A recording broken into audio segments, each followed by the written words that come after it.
தமிழ் திரையுலகில் பேரதிர்ச்சி. பழம்பெரும் நடிகர் விஜய் அவர்களது தந்தை எஸ்.வி. சந்திரசேகர் அவர்களுக்கு ஏற்பட்ட பரிதாப நிலைமை. உச்ச நடிகராக தமிழ் சினிமாவில் வலம் வந்த நடிகர் விஜய் அவர்கள் அரசியல் கட்சியை தொடங்கி தேர்தலை சந்திக்கவும் உள்ளார். நேற்று மும்பைக்கு சென்று இயக்குனர் அட்லி அவர்களது மனைவி வளகாப்பிற்கு சென்றுள்ளார். ஆனால் 60வது திருமணம் நடைபெற்றது விஜய் அவர்களது தந்தைக்கு. ஆனால் கோவிலில் அனாதையாக விஜய் அவர்களது தந்தைக்கும் அவரது தாய்க்கும் திருமணம் நடைபெற்றது. இதில் விஜய் அவர்களோ அவரது குடும்பத்தினர்களோ யாருமே கலந்து கொள்ளவில்லை.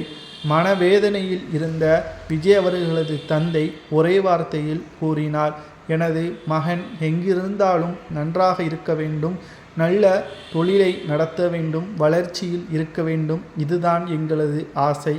ஆனால் விஜய் அவர்கள் தனது தந்தைக்கு ஒரே மகன் என்று கூட பார்க்காமல் தன்னுடைய சுயநலத்திற்காக, தன்னுடைய சந்தோஷத்திற்காக தந்தை தன் மீது கோபப்பட்டதை அவர்கள் மீது திருப்பி காட்டும் விதமாக அவர்களது நிகழ்ச்சியில் கலந்து கொள்ளாமல் புறக்கணிக்கப்பட்ட பொழுது விஜய் அவர்களது தந்தை இழந்துவிட்டார்.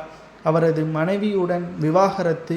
2021ஆம் ஆண்டிலிருந்து குடும்பத்தில் சச்சரவும், குடும்பத்தில் ஏற்பட்ட பிரச்சனை. மனைவியையும் மகளையும் மகனையும் விஜய் அவர்கள் இழந்தார். கிட்டத்தட்ட விஜய் அவர்கள் பணக்காரராக இருக்கலாம், மிக முன்னணி நடிகராக இருக்கலாம், நல்ல மனிதரா என்று கேட்டால் மிகப்பெரிய கேள்விதான். கீர்த்தி சுரேஷ் திருமணத்திற்கு செல்கிறார். குறிப்பாக த்ரிஷா அவர்களுடன் பல திருமண நிகழ்ச்சிகளிலும் கலந்து கொள்கிறார். மும்பைக்கு சென்று தனியார் நிகழ்ச்சிகளிலும் இயக்குனர் அட்லி அவர்களது நிகழ்ச்சிகளிலும் கலந்து கொள்கிறார். ஆனால் உண்மையான தாய் தந்தை பாசத்திற்கு ஈடு இணை எதுவுமே கிடையாது. அவர்களது 60வது திருமணத்திற்கு செல்லாமல் விஜய் அவர்கள் செய்தது மிகப்பெரிய தவறு. இதில் ஆட்சி அதிகாரத்திற்கு வந்தால் விஜய் அவர்கள் அனைவரையும் சமமாக நடத்துவதாகவும் அனைவருக்கும் முன்னுரிமை வழங்குவதாகவும் விஜய் அவர்கள் எந்த முகத்தில் கூறுவார் என்றுதான் நம்முடைய கேள்வியாகவும் அமைந்துள்ளது.